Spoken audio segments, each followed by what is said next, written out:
আসসালামু আলাইকুম। আজ আমি রান্না করব দেশি মুরগি দিয়ে বগুড়ার লাল ছোট আলু। প্রথমে আমি এখানে দিয়েছি তেজপাতা, দারচিনি, গোলমরিচ, ছোট এলাচ, লং। এখন এখানে আমি বাড়ছি পেঁয়াজ, আদা, রসুন আর শুকনো মরিচ।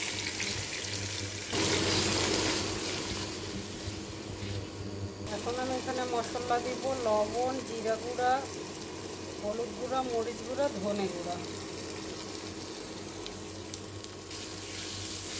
আমার মশলাটা ভালো মতো কষানো হয়ে গেছে, তেল উপরে উঠে এসেছে। এখন মুরগিটাকে দিব।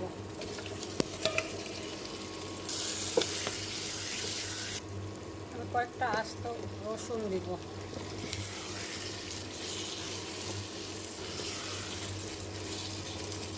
এখন আমি ঢাকনা দিয়ে ঢেকে ঢেকে কষে নেব। আমার মুরগিটা কষানো হয়ে গেছে, এখন পানি দিচ্ছি সেদ্ধ হওয়ার জন্য। আমার মুরগিটা সেদ্ধ হয়ে গেছে, এখন আলুগুলো দিব। আলুগুলো আমি একটু লবণ আর হলুদ দিয়ে হালকা ভাপ দিয়ে নিয়েছি, যাতে মিষ্টি না করে।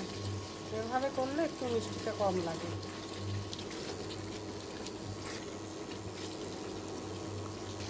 আমার মুরগিটা আলু দিয়ে কষানো হয়ে গেছে, এখন পানি দিব একটু সেদ্ধ হওয়ার জন্য।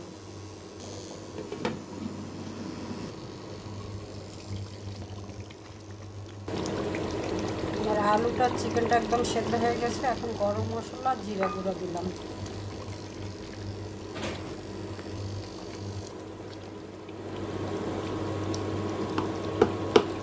আমার রান্না মোটামুটি শেষ হয়ে গেল। মজাদার দেশি চিকেন আর ছোট আলু দিয়ে ঝোল। আমি আসলে ঝোল আর ভুনার মাঝামাঝি করেছি।